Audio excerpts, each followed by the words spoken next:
ওনার একটা ছেলে এই দিল্লিতে মারা গিয়েছিলেন একটা অ্যাক্সিডেন্টে, মানে বাথরুমে গিজার অন হয়ে গেছিল, সেটা স্নান ওইটা একটু বললে ভালো হয়। শুনেছিলাম তুমি বললে একটা ক্লাসে পড়েছিলাম।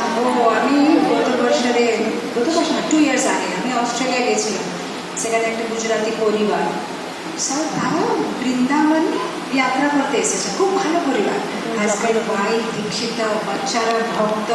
সে বৃন্দাবন কার্তিক মাসে যাত্রা করেছে, যাত্রা করার পরে তার মায়ের বাড়িতে গেছে যে তোমরা এতদিন তো অস্ট্রেলিয়া থেকে এসে সিধা বৃন্দাবন আসবে না, বাড়িতে তো এসেছে। সেদিনে ওর ছেলেটা স্নান করতে গেছে, স্নান করতে গেছে 10 মিনিট, 15 মিনিট, 20 মিনিট, আধা ঘন্টা, 1 ঘন্টা, আসছে না কেন, দরওয়াজাটা ঠাপ ঠাপ করলে জবাব দিচ্ছে না। আর আজকাল কি বাচ্চারা, টিনেজ বাচ্চারা তো বেশি এরকম করলে ওরা বিরক্ত হয়, ওদের মানে নিজে একটা স্পেস দরকার। তো যখন 1 ঘন্টা হয়ে গেল, ওর মা জোরে জোরে করে যখন দরওয়াজাটা যখন খুলেছে, দেখছে ও নিচে পড়ে আছে। কি হয়েছে, ওদের বাথরুমটা খুব পুরাতন কালের গ্লিজার, তো তার ভিতর থেকে কিছু মানে বেরিয়েছে, গ্যাস বেরিয়েছে। সে ছেলেটা বলতে পারলো না, গরম জল আসেনি বলে সব রকম চেষ্টা করছিল, ও মানে বেহোশ হয়ে সাথে সাথে মানে ব্রেন ডেড হয়ে গেছে।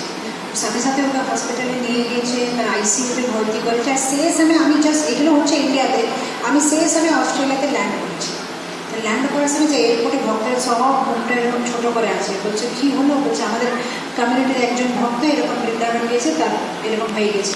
আমার এত দুঃখ।